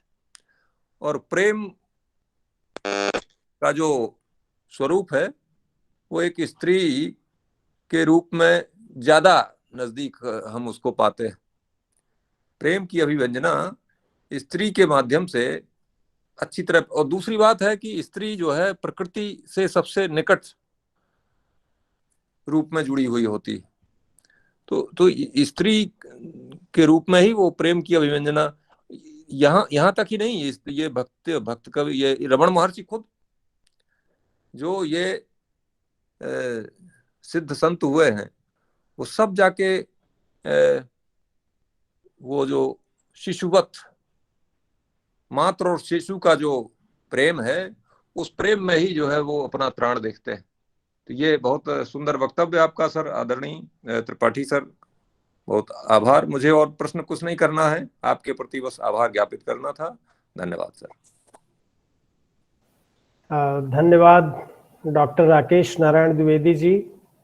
आप गांधी कॉलेज जुरई में, जनपद जालौन में हिंदी विभाग के अध्यक्ष हैं और फिलहाल आप उस महाविद्यालय में कार्यवाहक प्राचार्य हैं। आपके प्रति भी आभार, आपने एक पूरक वक्तव्य दिया है। और इसी के साथ अगर सर की कोई टिप्पणी है इस पर तो ले सकते हैं और आगे चल रहे हैं। सवाल किसी ने पूछा है, जी। सिद्धनाथों ने आखिर में स्त्रियों की क्यों बोली, एक सवाल है, तो आप बताइए तो मैं उस पर बात। हाँ, ये डॉक्टर जेपी बघेल जी हैं। उनका प्रश्न है चैट बॉक्स में कि सिद्धों नाथों से बड़े स्तर पर स्त्रियों के जुड़ने का कारण क्या रहा है। पहली बात ये कि आप ये देखेंगे कि मेरी आवाज जा रही है, मेरी आवाज जी आवाज आ रही है सर, आ रही। तो मैं ये कह रहा हूँ कि आप ये देखेंगे कि जो हमारे सिद्ध हैं और जो नाथ हैं, क्योंकि सिद्धों का संबंध मूलतः बौद्ध दर्शन से था, और उसकी जो महायान शाखा है, तो उसमें 7वीं 8वीं शताब्दी में 2 युग्म जो है चलते थे। युग्म का मतलब 2 होता है, प्रज्ञा और उपाय, ब्रज और कमल, ये उनके प्रतीक चिन्ह थे। तो जो प्रज्ञा है वो स्त्री माने शक्ति का वाचक है, और जो उपाय है वो पुरुष का वाचक है, जो कमल है वो स्त्री वाचक है, जो कुलिस या वज्र है वो उसी से वज्रयान बना है, वो पुरुष वाचक। तो लेकिन औरतों के प्रति उनका जो नजरिया था सिद्धों का, वह मूलतः भोग परक, लेकिन उनको अपनी बात जनता के बीच पहुंचानी थी। तो जनता से उन्होंने 2 चीजें ली। एक तो पहली बात जिसे हम भाषा कहते हैं, एक कह दिया, भाषा लिया जनता से। दूसरी जो चीज ली उन्होंने, वो गीत लिया। डोम्बिनो के गीत आपको मिल जाएंगे, माने वहां जो खास तौर से समाज के निचले तबके से आई हुई औरतें हैं, उनके गीत आपको बहुत मिले सिद्धों के यहाँ।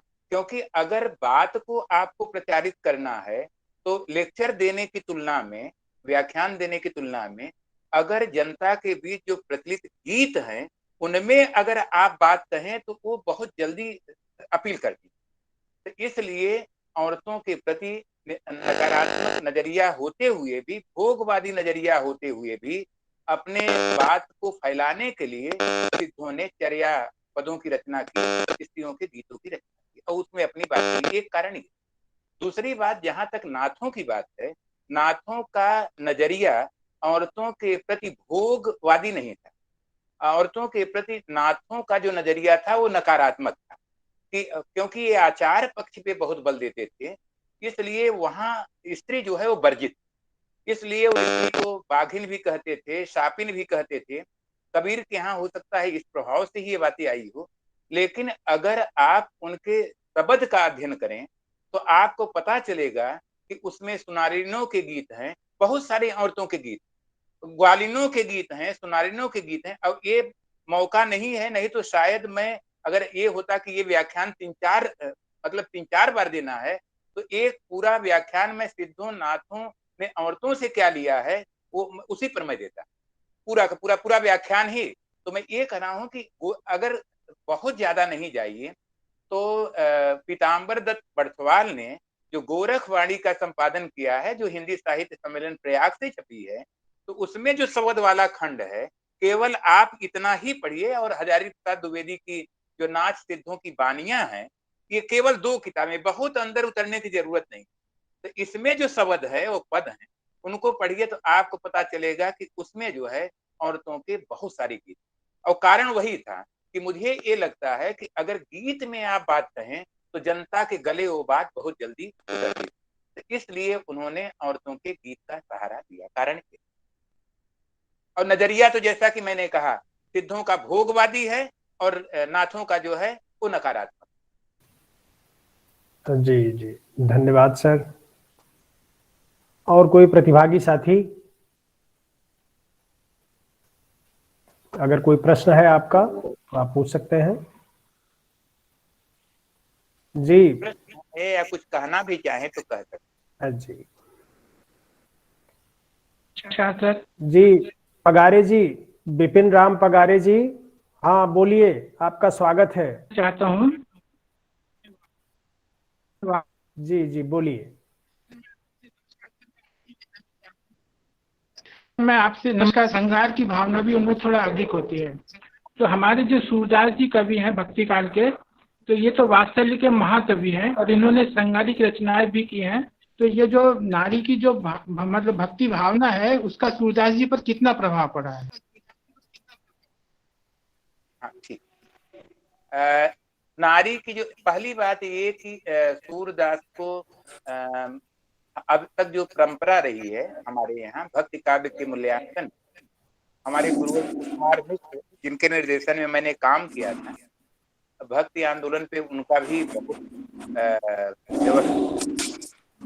और जिन लोगों ने सूरदास पे लिखा है और जिनकी किताबें बहुत मान्य हैं, ब्रजेश्वर वर्मा, ये सब लोग तो, या हरबंस लाल शर्मा, ये सब।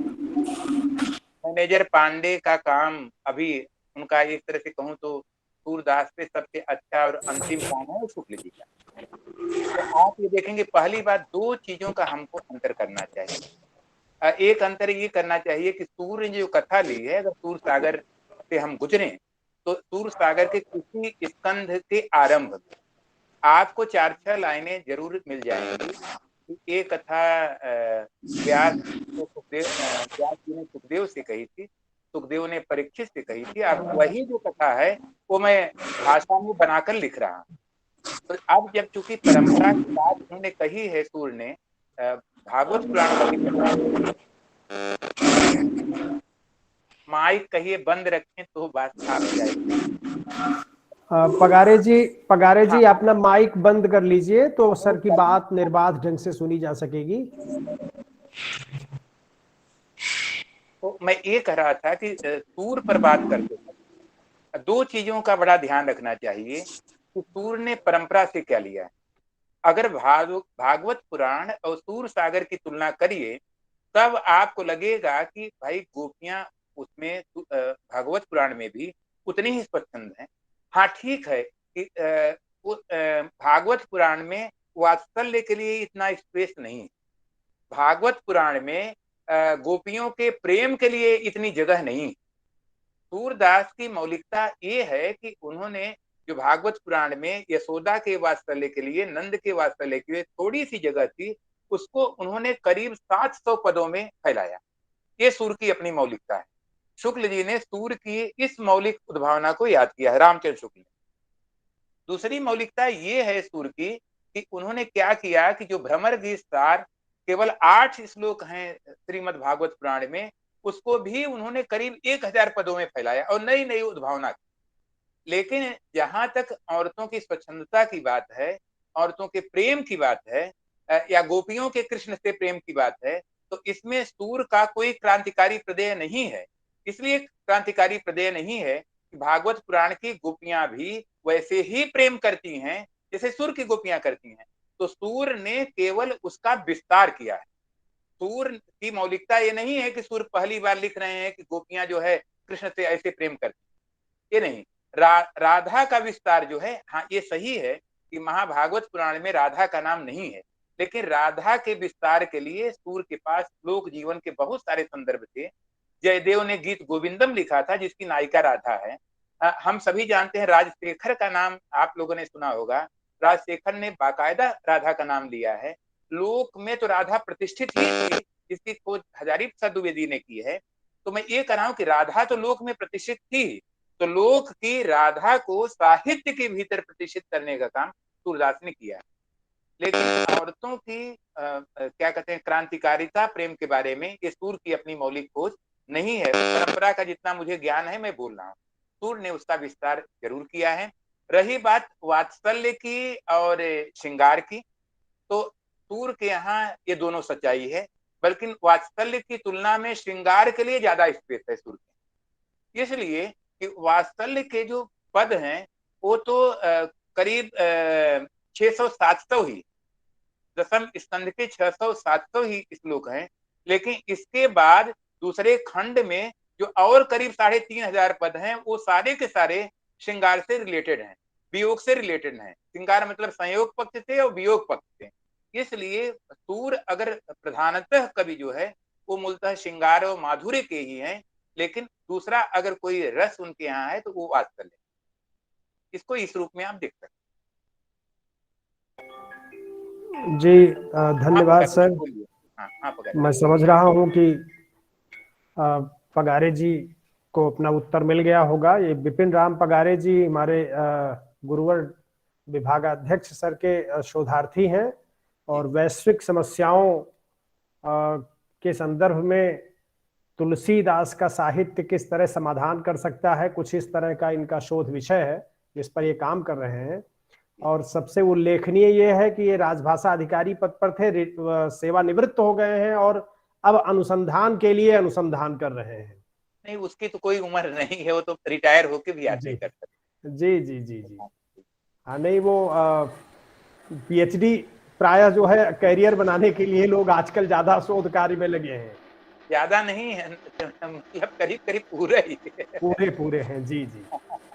और कोई प्रतिभागी साथी जो जुड़े हुए हैं, अगर कुछ प्रश्न है तो आप पूछ सकते हैं। मैं ही एक प्रश्न सर कर लेता हूँ। ये जो आपका वक्तव्य रहा है, अब चूंकि इतना बड़ा विषय है ये कि आपने कम समय में इतना बढ़िया इसको प्रस्तुत किया, इतना ढेर सारा आपने समाहित किया है इसमें। रामविलास शर्मा जी भक्ति काल को या भक्ति आंदोलन को उन्होंने कहा था कि ये लोक जागरण है, और इसी को मैनेजर पांडे जन जागरण कहना पसंद करते हैं। वो कहते हैं कि ये यही सच्चे अर्थों में जन जागरण है। तो वहाँ उस बात को आपने रेखांकित किया कि किस तरह से मातृभाषाएं उसमें आती हैं, भक्ति साहित्य को व्यक्त करने के लिए माध्यम भाषा बनती हैं। तो इस अर्थ में तो ठीक है। तो लोक जागरण से वो रामविलास शर्मा और क्या वो कहना चाहते हैं, या भक्ति आंदोलन का जो लोक जागरण से संबंध बनता है, कुछ इस पर अगर बताएंगे तो।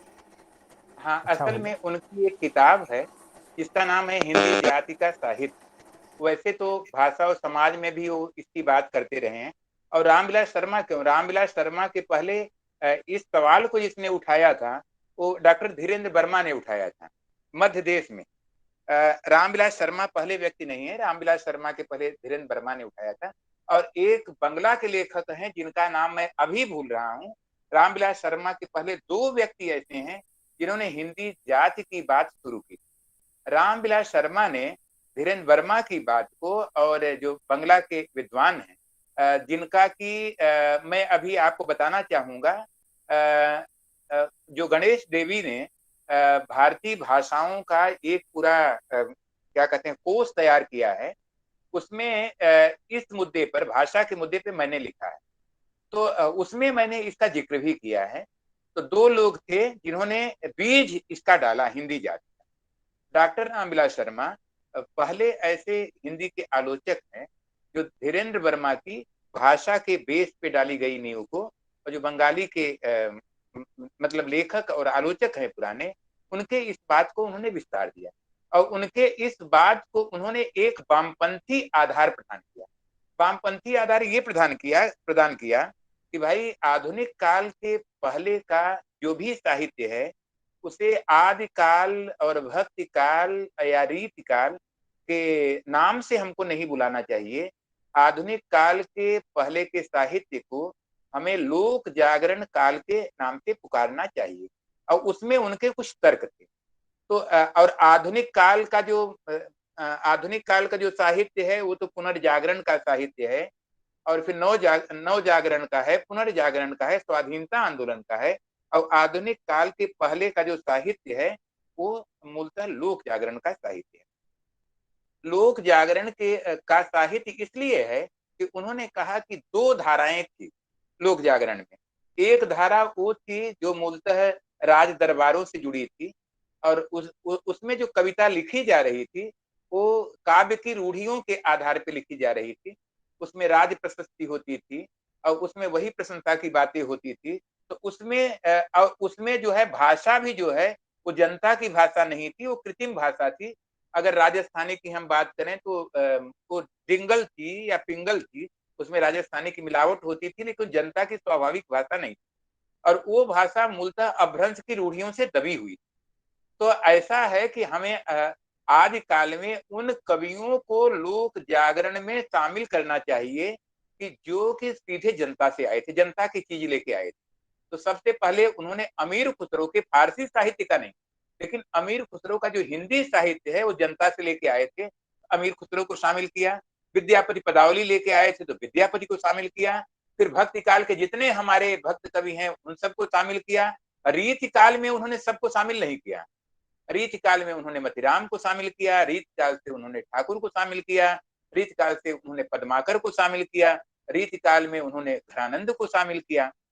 और ये कहा कि ये जो भक्ति काव्य है ये लोक जागरण और भक्ति काव्य पर्यायवाची नहीं है। लोक जागरण की जो मुख्य धारा है, लोक जागरण की मुख्य जो धारा है वो भक्ति काव्य है। उसके अलावा भी उसमें स्वच्छंदतावादी प्रवृत्ति के लोग हैं, घनानंद। उसमें इसके अलावा जो है क्या कहते हैं दरबारी प्रवृत्ति के भी लोग हैं जो दरबार में रहते हैं, लेकिन दरबार की उनकी रचना उतनी फेमस नहीं हुई जितनी की जनता से लाई हुई रचना। उसमें उन्होंने अमीर खुसरो को रखा, उसमें उन्होंने विद्यापति को रखा। ये कहा कि उसमें ऐसे भी कवि हैं जो नीतिकार हैं और जनता से नीति की बातें लेके आते हैं, जैसे कि बैताल हैं, तो बैताल को उन्होंने शामिल किया। तो मैं ये कह रहा हूं कि लोक जागरण का मतलब केवल भक्ति काव्य नहीं है। लोक जागरण का मतलब ये है कि आधुनिक काल के पहले वे कवि चाहे आदि काल के हों, चाहे भक्ति काल के हों, चाहे रीति काल के हों, जनता से जो सीधे जुड़े थे और जनता की बात, जनता के फीलिंग्स लेके कविता में आए, उनको मिला के ये लोक जागरण बनता है। ये उनका कंसेप्ट है। उनका जो मार्क्सवादी आधार है, वामपंथी आधार है, व्यापारिक पूंजीवाद का, उसकी बात करूंगा तो बहुत लंबा हो जाएगा। जी जी जी जी जी, धन्यवाद। मतलब ये है कि ये लोक भाषा और लोक संस्कृति दोनों के स्तर का जागरण है। इस तरह ऐसा कह वो तो सकते आपने हैं। कही दिया है, वो तो आपने कही अपनी बात में ही कह दी थी, हाँ हाँ क्योंकि जी जनता जी के बीच से आए थे, जनता की भाषा लेके आए, जनता का छंद जी लेके आए। जी। तो और कोई प्रतिभागी साथी हमारे, अगर कोई जिज्ञासा है तो आप माइक अपना ऑन करके पूछ सकते हैं, अन्यथा आप समापन की ओर बढ़ेंगे। धन्यवाद ज्ञापन के लिए हम बुलाएंगे। अंतिम प्रश्न ले सकते हैं, अगर आप में से किसी की कोई जिज्ञासा है तो आप सादर आमंत्रित हैं। और मुझे लगता है कि मैं हिंदी विभाग के अध्यक्ष, लाल बहादुर शास्त्री महाविद्यालय हिंदी विभाग के अध्यक्ष गुरुवर डॉक्टर शैलेंद्र नाथ मिश्र सर को आज के इस शानदार वक्तव्य, इतने मूल्यवान वक्तव्य के लिए और धन्यवाद ज्ञापन हेतु मैं आमंत्रित करता हूं। सर, आपका स्वागत है। बहुत बहुत धन्यवाद। गंगा कावेरी व्याख्यानमाला के 77वें व्याख्यान में आज गुजरात से सरदार पटेल विश्वविद्यालय वल्लभ विद्यानगर गुजरात से डॉक्टर जयशंकर त्रिपाठी जी, जो वहाँ प्रोफेसर अध्यक्ष हैं, उन्होंने गंगा कावेरी व्याख्यानमाला में आज अपना बहुत मूल्यवान व्याख्यान दिया है। और ये जिस विषय पर है वो विषय पूरे देश के लिए और हर भाषा के लिए बहुत उपयोगी है। यद्यप माध्यम हिंदी भाषा ही बन रही है, लेकिन जो परंपराएं हैं, जिस विषय पर भक्ति को केंद्रित करके आपने उत्तर और दक्षिण की परंपराओं में जो मतैक्य है उसको प्रस्तुत किया है, वो बड़ा ही उपलब्धिकारी रहा इस व्याख्यानमाला के लिए। इस व्याख्यानमाला के पीछे दो संस्थाएं, एक उत्तर प्रदेश गोंडा से श्री लाल बहादुर शास्त्री डिग्री कॉलेज गोंडा के प्राचार्य और पंपई कॉलेज कर्नाटक से प्राचार्य पुरुषोत्तम केवी जी के पर धन्यवाद। इसके संयोजकों में डॉक्टर मंजुनाथ जी, डॉक्टर जयशंकर त्रिपाठी जी का धन्यवाद। मंच पर उपस्थित, इस आभासी मंच पर उपस्थित सारे विद्वानों, शोधार्थियों, प्राध्यापकों, बंधुओं, मित्रों का स्वागत, उनको बहुत बहुत धन्यवाद। आदरणीय डॉक्टर साहब ने कुछ बातें बड़ी मूल्यवान कही हैं इस भक्ति परंपरा के विवेचन के क्रम में। पहली बात तो ये कि हम अतीत में जाते क्यों हैं। भक्ति काल बीत चुका है, उसके बाद बहुत सारे काल, आज का कौन सा काल है अभी चिन्हित नहीं कर मिला है कि समकालीन कहा जाए कि उत्तराधुनिक कहा जाए कि और क्या कहा जाए। दिनकर ने एक बड़ी प्यारी सी बात लिखी थी, जब भी अतीत में जाता हूँ मुर्दों को नहीं हिलाता हूँ, पीछे हटकर फेंकता बाढ़ जिससे कंपित हूँ वर्तमान। आज की इस व्याख्यानमाला से अगर हमको आज की दिनचर्या में जो हमारी आज की दैनंदिन जीवन है, इसमें अगर कोई हमको चीज मिल रही है तो वो चीज बड़ी मूल्यवान है। और वो मूल्यवान चीज डॉक्टर साहब ने जो बहुत स्पष्ट कहा है कि जब तक पीछे का पैर स्थिर नहीं रहेगा, जब तक हम अपने अतीत को अच्छे ढंग से आत्मसात नहीं कर पाएंगे, तब तक हम दूसरा पैर पर आगे बढ़ने के लिए उठा नहीं सकते हैं। भक्ति जीवन को विस्तार देती है। आज के वक्तव्य का ये केंद्रीय मंत्र है त्रिपाठी जी के द्वारा दिया हुआ। भक्ति जीवन का विस्तार करती है, विस्तार देती है, जीवन को विस्तार देती है। भक्ति परंपराओं की बात करते हुए उन्होंने कहा कि सारी भक्ति परंपराएं एक ही कार्य करती हैं, उनका केंद्रीय कार्य है, उनका वो अंतिम और प्रथम कार्य है, वो है हृदय की निर्मलता।